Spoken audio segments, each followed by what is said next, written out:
Biashara na hisia ni vitu viwili tofauti. Biashara inaenda kwa fact. Biashara haiangalii wewe una feeling kiasi gani, una hasira kiasi gani kichwani. Utasikia zile mimi bana, nimepitia maisha magumu sana, huu mwaka lazima nitoboe. Yaani sisi tumeishi kwa shida sana, tumepitia changamoto nyingi sana familia, lazima huu mwaka tutoboe, lazima tutoboe, bila kuwa na fact, bila kufanya vitu vya msingi, bila kwenda na process inayotakiwa. I say sijui hayo ni mambo ya imani, labda siwezi nikaingilia huko, lakini nataka nikufundishe kitu na ukae utulie unielewe.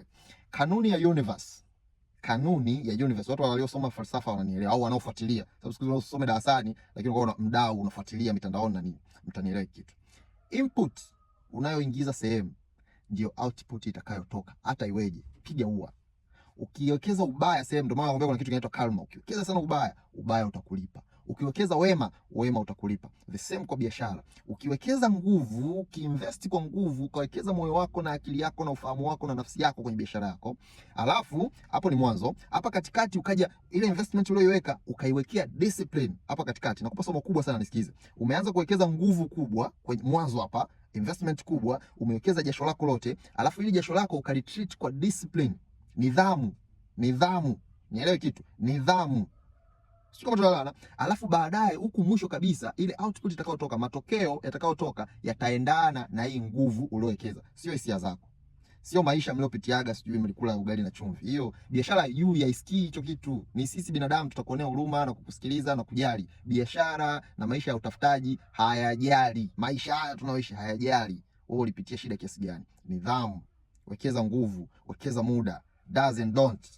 Na nielewa nadhani nikisema hivi, does and don't. Vitu gani vya kufanya, vitu gani sio vya kufanya kwenye maisha ya biashara.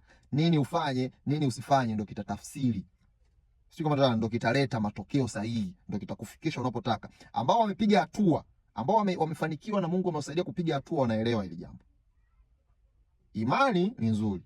Yaani kufanya vitu kwa imani kwamba itakuwa tu ni nzuri, lakini pia imani iende na input unayoweka. Iende sawa na nguvu unayoweka.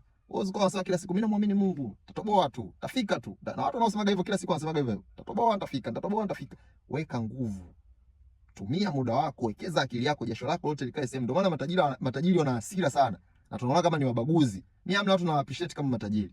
Kwa sababu wanajali, wanajua kile kitu, wana uchungu na ile nguvu walioweka.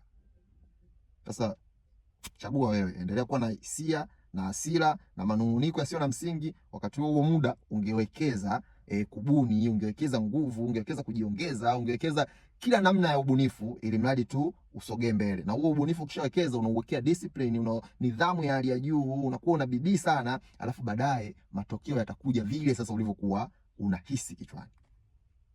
Hisia na biashara haviendi pamoja. Biashara haifuati njia inayoitwa hisia. Biashara inaenda kwenye njia inaitwa fact. Fact ni uhalisia, kwamba uhalisia ni huu. Hapa inatakiwa uwekeze milioni 1 ili upate faida ya 50 kila siku. Wewe una mtaji wa 200,000 kila siku, unategemea hisia zako na jinsi unavyoamini utapata faida ya 100,000 kila siku. Haiwezekani. Take it. Na ni lazima. Sikuombi, sikubembelezi. Lazima uachane na huo ujinga.